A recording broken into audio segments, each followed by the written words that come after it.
Monday, one game on. My mates, the Toronto Raptors, the New York Knicks, an injury, unfortunately, and some more other info is coming up, thanks to Michael Bolton. Thanks, Josh. It's Michael Bolton here, and it's time for another episode of the Locked On Fantasy Basketball Podcast. Let's get to it. Let's get to it, indeed. You are Locked On Fantasy, your daily NBA fantasy podcast. Part of the Locked On Podcast Network, your team every day. Hello and welcome to the Locked On Fantasy Basketball Podcast, brought to you by Basketball Monster. My name is Josh Lloyd and I am here holding space for your defying gravity. I'm also the lead fantasy analyst at basketballmonster.com, and you can find me on Blue Sky at joshloyd.bsky.social, on Twitter at redrock_bball, on TikTok at redrock_bball, and on Instagram at Locked On Fantasy Basketball. Start the season with a big return with FanDuel. Get $150 in bonus bets when you win your first $5 bet. Go to FanDuel.com to get started. Thank you also for making Locked On Fantasy Basketball your first listen every day. We are free and we are available on all platforms, so double bang it and comment down below. I'm going to recap that game of Monday, the only game on Monday, the Knicks and the Raptors, and then a little bit of something talking about some players and teams and leaders and interesting things across the Northwest Division as well. So check that out after we do that recap. Should we just bang in? Let's do it. Let's take a look at what we need to do. We'll start actually just with some waiver wire trends, who's been the most added and dropped players over the last 48 hours. The most added player was actually somebody who played today, and we'll talk about him a little bit later. Kelly Olynyk was the number one most added player. He is a obviously category fantasy stud, and it might be a little bit insightful, a little bit of seeing the future there, because there might be a bit of an extra role perhaps for Olynyk developing. We'll see. Obi Toppin, people I don't know. I'm not really sure why people are rating Obi Toppin. I guess he'd had a couple of solid games, but I'm not really excited there.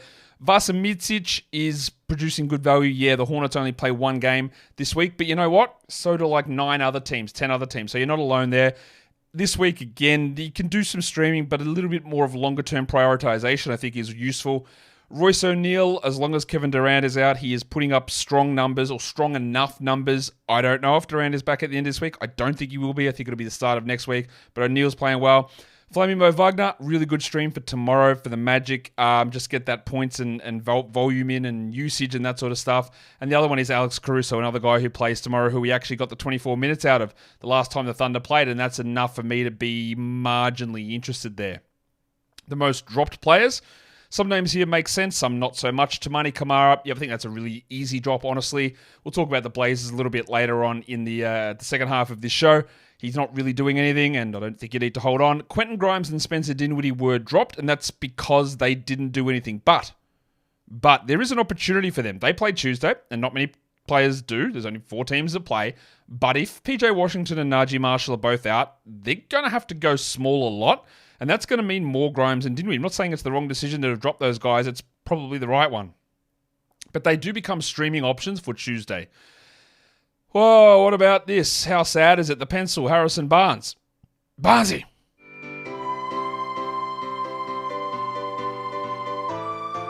Yeah, he was dropped because he's bad. He still is starting over Sohan and over Vassell, which makes no sense, and I don't get it, but yep, cool, drop him. Gershon Yabusele barely played with Embiid coming back, so that's a very easy jack. And then the last one is Zachary Ricochet. Someone did leave a comment on one of the videos saying, hey Josh, got to be careful when you say the guys are dropped. What if we're in leagues with deeper benches and ability to stash? And I'll continue to say this. I'll say it again. I can't give every recommendation for every league in every situation every time. It's actually impossible. Hey, sure, drop Ricochet in this league, but not in this situation, but not in that situation. But also in this situation, you do it, but then that one you don't. In this format, you don't. But if you include 3-point percentage and offensive rebounds, maybe I can't do it. It's impossible to do. So I try to provide information for the most common types with some variation, shallow, deep, whatever.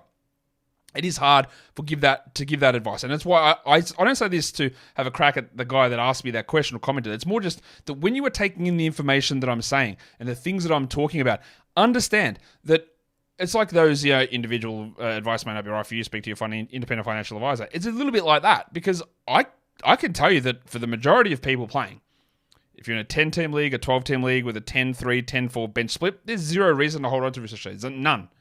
If you're in a 14-team league with that sort of alignment, you probably wouldn't either. But if you play a 7-man starter, 8-man, 9-man bench where the last 4 guys on your bench don't play, then sure. He's the number 1 overall pick. Maybe he gets 33 minutes a game at some point. That's a different story. But if I had to provide those caveats, and I'm doing it now, obviously, by talking about it, if I had to provide those caveats for every player at every point, it just wouldn't work out. So I apologize, and you do have to understand, not to take what I say with a grain of salt, but take it as information, and the ideas that I have catered towards a lot of the standard type alignments, formats, settings, etc., etc. Just, it is useful, I think, to provide that reminder from time to time. All right. That was a bit of an intro. Should we get in and talk about the game? I'll say the first game of... What is that? Why does that come up like that? What?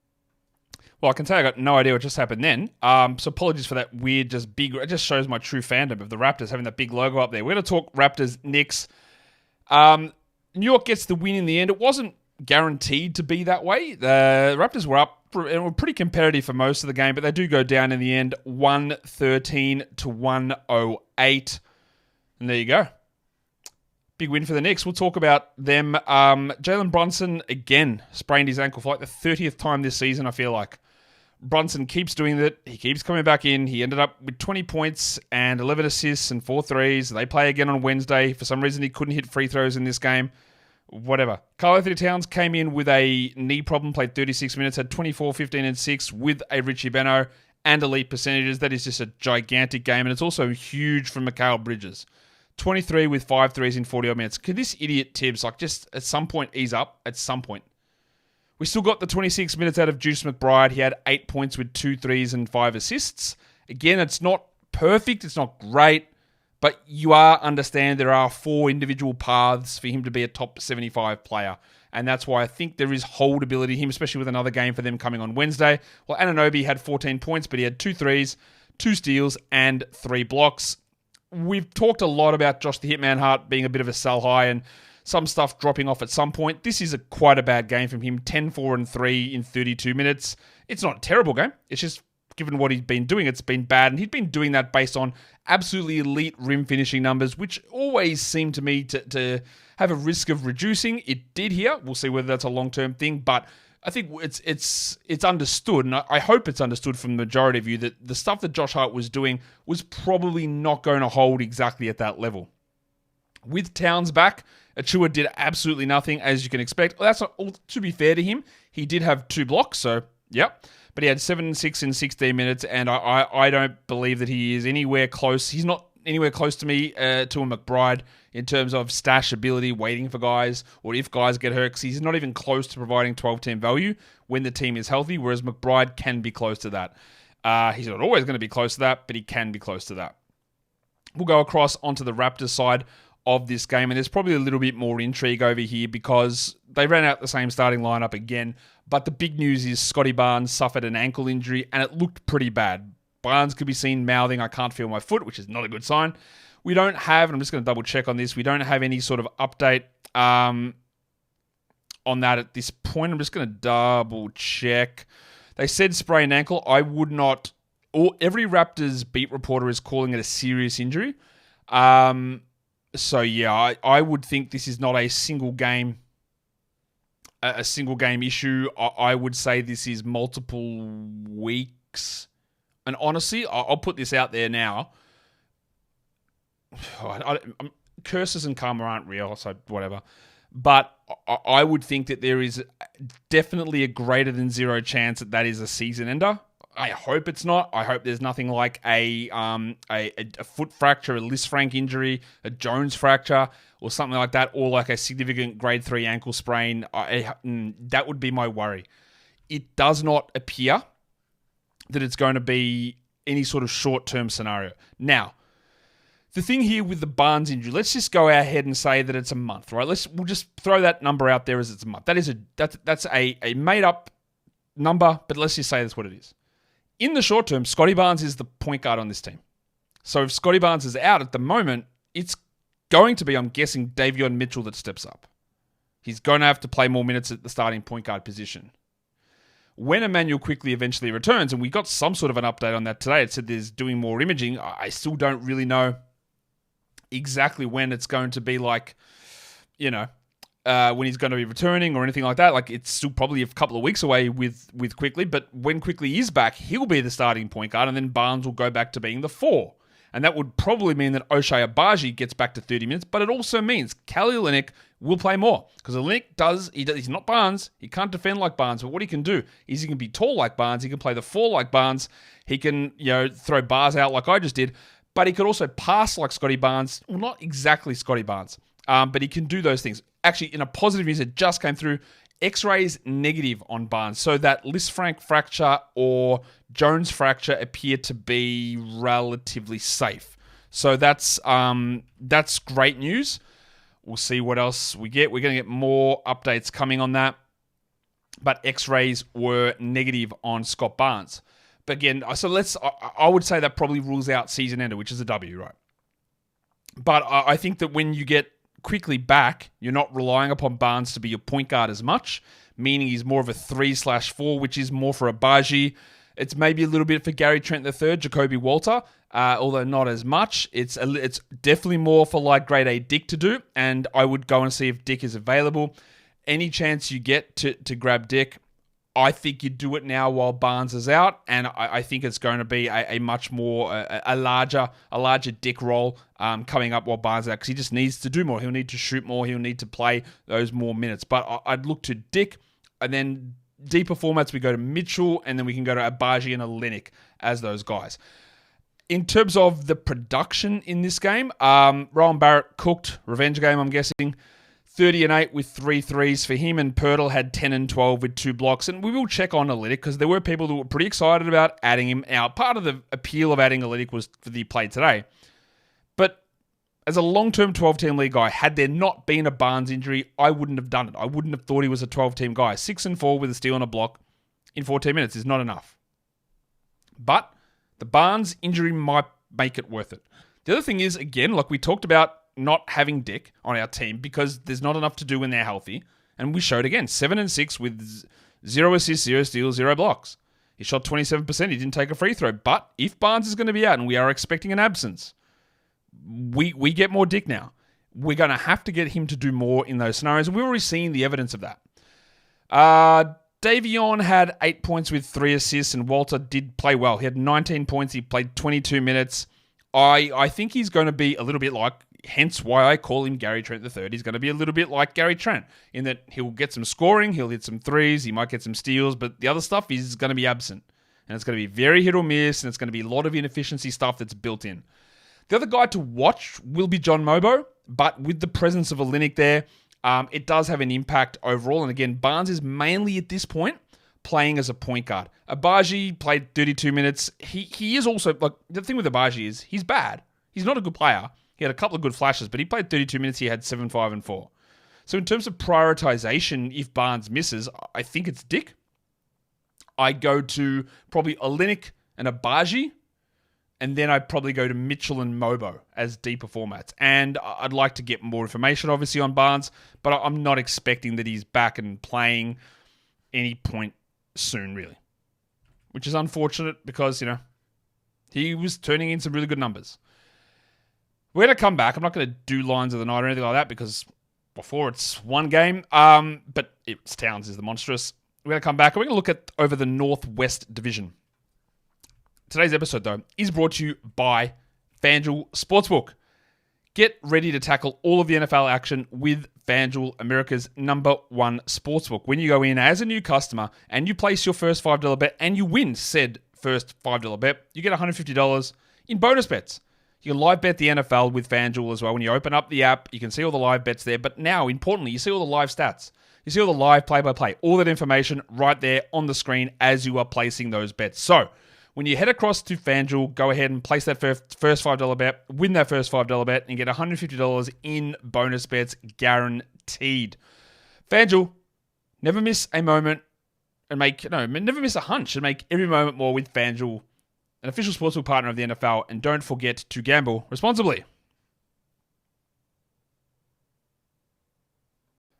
All right, so I thought we covered that game off, and Spoiler alert, I'm recording this part before the game, but it's coming after the game. But that's okay.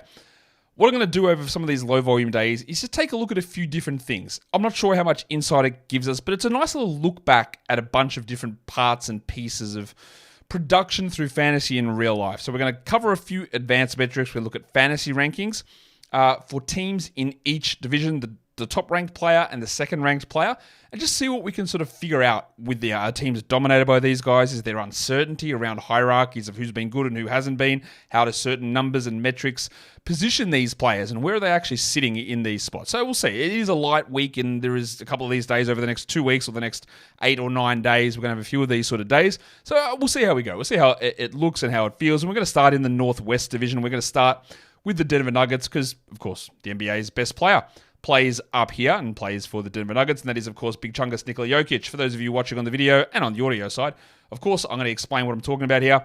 You'll see a list up there on the screen if you're watching, and what it is, it's got little groups of 2. The first ranking there is the Yahoo 9-cat. Well, just straight 9-cat. Forget about Yahoo. I don't know why I put Yahoo 9, but why 9 looks easier. Why 9 just is the straight 9-cat ranking per game for these players this season. The next bunch of 2 are the top ranked players for -1 weighted rankings. You know how I do that. It's catered towards head-to-head leagues. -1 means removing the player's worst category, and then there are weights involved in that based on scarcity of category and variance of category, which makes it, I believe, a better way of valuing players in head-to-head category leagues. The bottom one there, the last 2 names, are the Yahoo points scoring leaders for this team on a per-game basis, and for each team. That's how we're looking at this. Okay, so we all know that Nikola Jokic is the number 1 player in Yahoo 9-cat leagues. He's the number 1 player in -1 category rankings. That's without any question. Everyone knows that. Whether he finishes number 1 or not, it's going to be hard to catch him, but I think he probably will, right? That is okay. We know this. Jokic is doing some stuff, and I did talk about this in yesterday's show, that is actually going to regress. He's probably not going to play 38 minutes a night. He's running at 36 usage or so over the last 2 weeks. He's shooting 54% on threes. And as much as we don't want to doubt Jokic, and I don't doubt Jokic, I know he's the best player in the league. I know all of this. But we always have to be realistic and understand that this stuff isn't going to hold for 2 reasons. He's not a 50% three-point shooter. That's okay. But either 2 things. Either he keeps those minutes extraordinarily high, and that means he wears down, and then a lot of stuff falls away later on in the season, or they cut his minutes back, and they're just by doing that, the numbers drop anyway. Running at 36 usage at 38 minutes a night, shooting 55% from 3 has 0 chance of holding. And that's okay. He might drop from first to first. So cool. We're good. Then we get some differences. For straight 9-cat rankings, the second ranked player on the Nuggets is the poop cookie himself, Michael Porter Jr. He's the 61st ranked player. Okay. All right. Would you say that Michael Porter Jr. has been worth like a 5th round pick? I don't think he has been. I think he's been fine. Like, he's been okay. But yeah, like, again, you would know that I'm going to pick out a million issues with 9-cat rankings because I believe there are a million issues with them, and I can detail them continually as to why they are just an archaic form of valuing players through the majority of leagues, which is, points leagues is a different story, but category leagues, it's just not how people play, and it just doesn't reflect value. So Porter is averaging 19 points with 7 rebounds, which is good, but under a steal, under half a block, 51, and only 67 from the line as well. He hits 2 threes a game. Like, he's been pretty good. There's no doubt about that. If I use -1 numbers, well, it's a little bit of a different story. Jokic is number 1. Number 2 is the headmaster, Jamal Murray. And again, we would sit here and I'm guessing you guys would say that Murray has been somewhat disappointing this season. And that's fair. That's fair. By the way, Porter is 81st in -1 rankings. Murray is 71st. So what's Jamal been putting up? He's averaging 18 points a game in 36 minutes. He's giving you 6 assists, 1.4 steals, 0.6 blocks, shooting 80% from the line on 4 attempts. And yeah, he's 42% from the field. And he's weirdly under 2 threes a game. But overall, I think he's been like solid enough. Not where you want him, and way, way worse than what he was last season. But I think there's a lot of hand-wringing about what Jamal Murray's done. And 71st is, it's not great. It's okay. For Yahoo points leagues, Murray's been much better there. We know Jokic is number 1. But Murray's the 52nd ranked player in Yahoo points leagues. And again, you probably got him in the 40s, and maybe after some of the playoff failures and Olympic struggles, He might have fallen into that area. He's averaging, 35.9 fantasy points, but actually over his last little bit of time, he's up to 40. Last 2 weeks, I think 40 points a game, fantasy points. So he's actually coming good. So that's where we're at. And I think you would still all sit here and say Jokic is number one clearly, but I think most of us would say that Murray is the second best fantasy player on this team, ahead of Michael Porter. I think most people would agree with that. Now what I looked at is a bunch of different advanced stats. DPM is Darko plus minus, which has been, I don't know if there's been a recent test on this, but I believe all the testing has shown that Darko has been the most accurate and useful advanced stat. What Darko is a forward projecting stat. So it takes the information and there's decay factors put into it, so the most recent performances are weighted higher than the further back ones, but it tries to give an estimation of how good a player is moving forward. The second one we use is EPM, which is estimated plus minus. Now, estimated plus minus now has two components. There's a forward projecting part of it, and then there is the what have you done for the season so far. I am using the old version of EPM, the what have you done so far portion, but I will reference their forward-looking version as well. And the last one is LeBron, which uses, that's thanks to Basketball Index, that uses slightly different sorts of numbers, and the Basketball Index website has about, I kid you not, 250 different individual metrics you can look at, and LeBron is their all-in-one per-game value. These are all per-game numbers. Now, of course, it's very obvious that Jokic is going to be number one in the... Oh, he's not actually. Interesting. I knew that. He's not number one in LeBron. He's number two. But it's not much point talking about Jokic. He was the first ranked player in DPM. He's first in EPM. All these numbers are relatively straightforward. And if you use even the... he's the best ranked player in the EPM forward projecting look as well, the estimated skills version. That's cool. But there is differences for the second best player. According to Darko, which again takes the numbers that have happened but tries to forward project, Jamal Murray is 35th. That is far off sort of the struggles that he's had earlier this season. We get that. But he is 35th. So I find that interesting that there's a little bit of faith there that some of the stuff that's been happening so far with Murray this season is going to be able to likely or hopefully be able to improve. That's what those numbers would suggest. If I have a look at, say, Jamal Murray's EPM for this season, he's 105th, right? So the big difference between those two things. The second best player according to EPM for the Nuggets this season has been Christian Braun, who's ranked as the 50th best player in EPM. Now, he does get a significant boost, I'm guessing, playing alongside Nikola Jokic. That has boosted him up tremendously. But it is still interesting. Prior to the last game, I thought that we were getting a little bit of a fallback from Braun, and I still believe that that's somewhat true.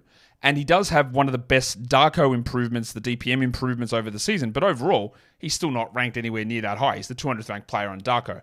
So while it's been a really strong start from Braun, there's some skepticism, I believe, in how much that's going to be able to continue. And just bear that in mind. Like when we're considering what Braun is doing, it's been good. There has been some signs of drop-off. And if it comes to a stage where it's continually not good, I'd be starting to be a little bit more interested in dropping in that spot. LeBron is a really interesting one because obviously it's got Jokic at number 2. Can you guess who number 1 is? Get back to me on that. Russell Westbrook is the second-ranked player on LeBron, 90th, which that's pretty wild to me. I would not consider that he has been that good, obviously, from a fantasy perspective, but they have ranked their metric, LeBron metric, ranks Russell Westbrook 90th. Now, I think Westbrook in a points league is totally fine to be rostering. If I look at where Westbrook's the 91st ranked player in fantasy points leagues this season. So that's great. And with Murray sort of in and out, yeah, we like that. But I find that interesting that the impact, the LeBron value gives him that little bit of a boost, and Westbrook is right up there, which again, from watching and reading some box score stuff, so I don't think that we would feel that way, but that's where we're at. I don't think you'll have any problem guessing who the best player is from these first 3 teams that we do. We do the Minnesota Timberwolves now. Anthony Edwards sits at number 1 on the fantasy rankings. He is the 19th ranked player in straight 9-cat numbers. Interesting. He is the 17th ranked player in weighted -1. And he is the 24th ranked player on Yahoo Points Leagues. Now, he was getting drafted in the first round in a lot of spots, so that's somewhat of a disappointment. But I think overall the spot that I was looking to draft in was the middle of the second round, and that is sort of bang on. We're sort of right there. If you look at straight 9-cat ranks, the second best player is Rudy Gobert, who is 62nd.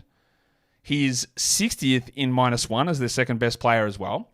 And then for points leagues, it's Julius Randle, 57th. Now, we know that Randle hasn't had the best season, but he's still racking up some point-scoring numbers. But overall, for category leagues, Gobert is pushing as the second best player, which makes sense, ahead of Naz Reid and Dante DiVincenzo and Julius Randle and Mike Conley. He's there as that guy. And I think all that stuff is relatively straightforward. If we go and have a look at some of the advanced numbers, some interesting things pop up. Darko has Anthony Edwards as the 13th best player moving forward in the NBA, impact-wise. Cool. Absolutely no problem with that. I think that's a really reasonable number. They've got Gobert as 27th, which is never going to equal up to his fantasy production. We know that. But that's not really suggesting there's any sort of drop-off in Gobert's production coming. So that's something to watch. I know there's a lot of people that are always willing and ready to ring the death knell on Rudy Gobert's career, and that everyone now thinks he's a terrible defender and he offers nothing and they should move on from him. I think that couldn't be further from the truth, honestly, but that's how some people view that. But the Darko formula algorithm does not believe that. If you look at EPM, Anthony Edwards has been the best player there, the 28th best player in the NBA so far this season. But interestingly, their second most impactful player has been Mike Conley. And I guess we could look at that. I think we could have understood that from the fact that when they were playing him like those 23, 24 minutes a night, they weren't very good. They bumped him up to 27, 30 minutes a game and they started to look better. I don't know that that's going to be able to hold all season. I've got no idea. But it is interesting, and I think it gives us a level of confidence and faith that he's going to have to play some more or play more consistently in the higher range of minutes, allowing us to have more value in him for fantasy. The one that's pretty wild to me is the LeBron numbers, because Anthony Edwards is 34th. Okay, that might seem low. But Naz Reid is their second-ranked player at 47th, and I do not understand that one at all. I don't know what Reid... I think Reid's been sort of relatively disappointing this season, to be honest. His EPM number is actually really low, 175th in the NBA. He's actually a negative in EPM. That LeBron number is, and it's a different sort of metric, a different ranking style, but that is just wildly different. And I don't have him anywhere close to that area. So again, just fuel for thought. If I look at Darko, where does Naz Reid sit? It's 212th. Yeah, look, I am very firmly of the belief that Naz Reid is a quite overrated player. But that is very interesting that there is a huge jump there for him over on the Basketball Index LeBron metric. We'll come back, cover off some more teams. But today's episode is brought to you by the good blokes over at Mint Mobile. Big wireless providers. Well, you know that when you go into that store, then when you get home and you check out your first month bill, well, that price that you thought you were going to pay, it's not there anymore. It's just gone through the roof. Well, with Mint Mobile, you never have to worry about those sort of gotchas ever again. When Mint Mobile says, hey, I got a deal, it's $15 a month for 3 months, that's exactly what you get, $15 a month for 3 months. How easy is that? Say goodbye to those overpriced wireless plans. Mint Mobile is here to rescue you with your premium wireless plan starting at $15 a month, coming on that high-speed data and unlimited talk and text plan delivered on the nation's largest 5G network. Get rid of those overpriced wireless plans with Mint Mobile's deal and get 3 months of premium wireless service for $15 a month. To get the new customer offer and your new 3-month premium wireless plan for just $15 a month, go to mintmobile.com/LockedOnNBA. That is mintmobile.com/LockedOnNBA. Cut your wireless bill to $15 a month at mintmobile.com/LockedOnNBA. $45 upfront payment required, which is equivalent to $15 a month. New customers on first 3-month plan only. Speeds get slower over 40 gigabytes on unlimited plan. Additional taxes, fees, and restrictions apply. See Mint Mobile for details. All right. Let's go and have a look at the next team here in the Northwest Division. We're going up to Oklahoma City, and this is just one of the most across-the-board easy things you've ever seen. Because we know, I think, who the best two players have been on this team this season, and all of the metrics, numbers, whatever you want to look at, reflect it. Number one, the Shai Gilgeous-Alexander, Yahoo 9-cat, 4th. Jalen Williams, Yahoo 9-cat, 6th per game. Cool. -1 rankings, Shai is 6th. Jalen Williams is 16th, which feels a little bit more realistic to me. I don't think anyone sits here and go, love Jalen Williams as the 6th best player. You might believe that. I certainly don't. 16th feels a little bit more realistic. Then if you look at points leagues, Shai is the 6th ranked player there, and Jalen Williams is the 21st ranked player there. It's been a ridiculously good season for Jalen, especially as he was going in round 3 of most drafts and maybe back end of round... actually, I can't really ever think when he went inside the back end of round 2. It's mainly in round 3, early portions of round 3, but tremendous results. Whether you think he's 6th or 16th or you're in a points league and he's 21st, you love that. Shai was going at pick 3 in some leagues, pick 4 in some, pick 5 in others, and he's delivering like exactly in that area at the moment, and there's really not a lot to talk about there. What is interesting is when we take a look at the advanced numbers on this, Shai on Darko is the 3rd ranked player. Remember, Darko looks forward. He's 3rd. The Bronco is 21st. Jalen Williams is up to 21st on Darko, which, again, that is taking all of the data from their careers, using most recent data and weighting that up, but he is right there. And in fact, in terms of who has improved the most in Darko this season, Jalen Williams is 5th best. 5th highest improvement. Shai's actually got the 4th highest improvement in Darko. Jalen Williams, 5th most improved player, 21st overall in Darko plus minus. If I use EPM for the season so far, Shai is number 2 behind Jokic, and Jalen Williams is 5th. Wow, that is very high. That is very high. Now, obviously, this team has been cooking teams all season, and that is leading to a lot of that stuff, but Williams has continued to be impressive. He is the 4th ranked player in defensive EPM, 26th on offense. He is 6th overall in estimated wins added. He has a true shooting of over 60%. He's finishing at the rim at 64, and his mid-range shooting is great, and his three-point shooting is great. His assist rate is up. Like, he has been ridiculously good and continues to improve. And then on LeBron, it's similarly positive for both players. Shai is 1st over Jokic. He's the number 1 player on LeBron this season. And Jalen Williams is 8th. You'll notice that even though this is per game stuff, Chet is not up the top there. Chet's been great, don't get me wrong. He's the 15th ranked player on EPM. If I look on Darko, Chet is 28th. But not quite at that same level as the other guys. Very interesting just to see that all that stuff is the same, whether it's fantasy, whether it's real life. All these players, the Thunder guys, are in the same spot. It is a very clear grouping. And then after that, it does get like a little bit iffy. There's obviously Chet, but then you go down to Isaiah Hartenstein, who's actually got a pretty high ranking on Darko. You got Lou Dort and Hartenstein, who both sit pretty high in that top 60 sort of zone on EPM. But you also notice that EPM does give quite a significant boost to some of these players on good teams, like Kenrich Williams is 120th, Isaiah Joe is 63rd, because estimated plus minus does include an on-off portion in there what they do. It's not just box score, it's not just plus minus, it's a combination of both of those things. Now we get into the teams where you go, good luck. What do you think about the Portland Trailblazers? Some of you will know these answers, but who do you think is the highest ranked player for fantasy in real life for Portland? It might surprise you, I don't know. Because if I'm looking at straight 9-cat rankings per game, it's Rob Williams. Yeah, like Rob Williams hasn't played a lot, I know this. But I also know that over the course of Rob Williams' career, when he plays, he puts up good fantasy numbers. When he plays, he's a good impact player. He's the 38th ranked player on Yahoo 9-cat rankings. DeAndre Ayton, the snowman, he is 98th on Yahoo points league category rankings. If I switch that to -1, I think it makes a little bit more sense. Rob Williams is 66th, not 38th, not an early 4th round player. He is a middle 6th round player, still pretty high. And Ayton is 84th. Again, I think that's okay. That sounds about right. There's probably scope for Ayton to get better than that, but he could also just lose minutes if Williams comes back. And Williams is about that area. In points leagues, DeAndre Ayton is the 78th ranked player, and he is the best Portland Trailblazer player for a Yahoo points league this season, which actually surprised me quite a bit. So many of their guys have been incredibly disappointing this season, but Ayton there sits at number 1 for the points league production, but only at 78th, so far down the list compared to others.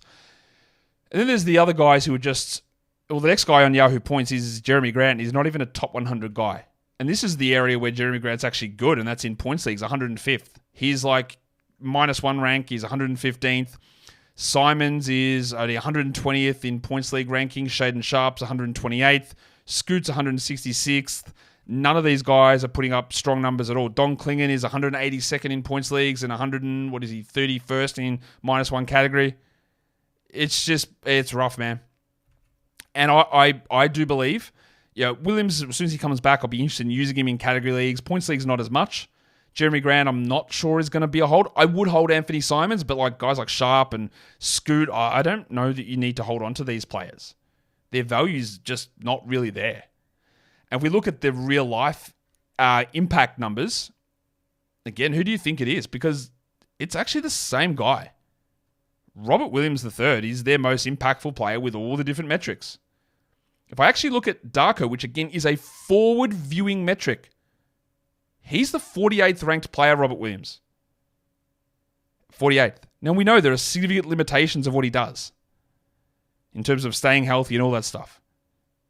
But that's pretty stark to me on a team with Simons and with Grant, with Denny Avdia, with DeAndre Ayton, with Scoot. Rob Williams is first.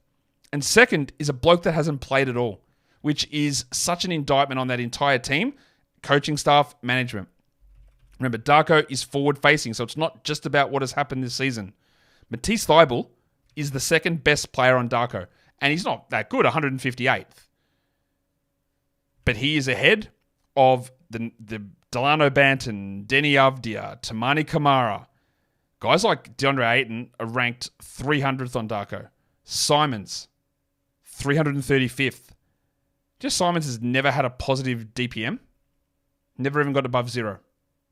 It's bad. And that's why when you can get fantasy value out of players on bad teams, you can do that. But when they're continually bad players, at some point, the gravy train stops. And I think that's part of the appeal of being able to look at these advanced numbers and saying, well, this is the Moses Brown moment, isn't it? Where you see Moses Brown put up numbers and then you look at this guy's actually like terrible. And at some point, it's just not gonna happen, man. Like, you're not gonna be able to play. And I think the same thing's gonna happen with. Like, I think Simons is gonna really struggle. I think Grant is gonna struggle. I'm very worried about where Scoot sits at the moment. I don't love what Avdia brings. I don't love what Sharp brings. Now there can be clear turnarounds from Scoot and Sharp in particular. Year 2, year 3, and they've missed a bunch of time. But it has been very, very poor as a start. Rob Williams is the best ranked EPM player this season as well, 85th. The second is Delano Banton at 123rd. And that's it. They're the only 2 positive EPM players. The next one is Tamani Kamara at 216th. And Kamara has been lauded for really good defensive stuff. And the advanced numbers don't quite bear that out.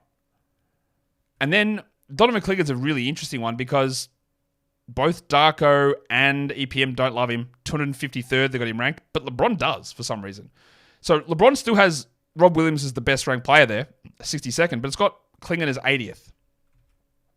But both Darko and EPM, not a massive fan of what Donovan Klingan has brought so far. Klingan is actually 480th on Darko. Now, it's because they don't have a huge amount of data to work with, and it's trying to forward face and project this stuff, but they don't have much there because he's a rookie and he really hasn't played very much. And his defensive stuff is strong, obviously. He's blocking a lot of shots, but some of these metrics just don't love what we're getting out of him. And that I find that interesting. The last team is just an absolutely complete mess. It's the Utah Jazz. And they just signed a huge contract to Larry Markkinen. You think you'd see him at the top of the fantasy rankings, but no, you don't. He has been terrible. The fantasy rankings are dominated by 2 players, and I didn't think we'd be saying this at all. It's Walker Kessler and John Collins. The straight 9-cat ranking has both Kessler and Collins as 3rd-round guys. 32nd for Kessler, 35th for Collins. Feels a little high, but not that high. Because if I use my weighted -1, Collins is 43rd and Kessler's 45th. I got Collins massively wrong. I don't know what's going to happen the second half of the year. I still think that there's been so many things sort of break his way. And I didn't mean to say break that way because Taylor Hendricks' broken leg helped. And then Markkinen got hurt. And then Kessler was out, maybe different order. And just different play. Filipowski going down. Like, they tried to keep him in a bench role as much as they could, and then they couldn't anymore. And he's been great. 43rd ranked player -1. 56th in Yahoo points, John Collins, whereas Kessler's 54th. These guys are all like in these mid-round areas. But I've got 100 times more confidence that Walker Kessler's continuing this than I do with John Collins. Like 100 times more confidence. Because when we go to the advanced stats page to see who's leading in these numbers, one of those names appears, and it's not John Collins. Which, again, I find interesting that he's putting up these numbers, but, like, to what end? What's it actually doing to impact the team? So if we look at Darko, again, a forward-facing metric, it still does have Lauri Markkanen there. 79th in Darko, but that is a drop. He is 379th in terms of what the improvement number is, and that's because he's gotten worse this season. Almost a full point down of Darko. He was 1.9 last season. He's 1 now, which equates to being 79th. Walker Kessler on Darko is 112th. 112th. He has actually, interestingly, he has not improved his Darko number this season. He's actually dropped down as well, but he's 112th. So while, I think there was some, especially from us in a fantasy point of view, playing 23 minutes versus playing 28 minutes just gives you more counting stats. But according to some of these advanced things, Kessler's numbers maybe haven't, or his play maybe hasn't improved that much. They're just playing him more. If I use EPM, Kessler is the highest ranked player on this team in EPM. He's 57th in EPM. I don't think that's a huge surprise. Interestingly, the second ranked player, despite the struggles, is still Lauri Markkanen. You'll notice that John Collins hasn't been mentioned yet. Now, that's not massively fair to him because he's 96th, which is still pretty good, but that doesn't really correlate with where he ranks fantasy-wise. So Kessler's 57th EPM, Markkanen 89th. And then on LeBron, well, some wild stuff. Walker Kessler's 67th on LeBron. That makes sense. And then the next three ranked players are guys that never play. It's like Svi Mykhailiuk and... I wish I had the exact number, because I eliminated because these guys played 2 minutes, so it doesn't count. But their next guy that's not actually just a garbage time player who never plays is Jordan Clarkson at 198th on LeBron. So LeBron really, really hates the production that the Jazz players have been bringing.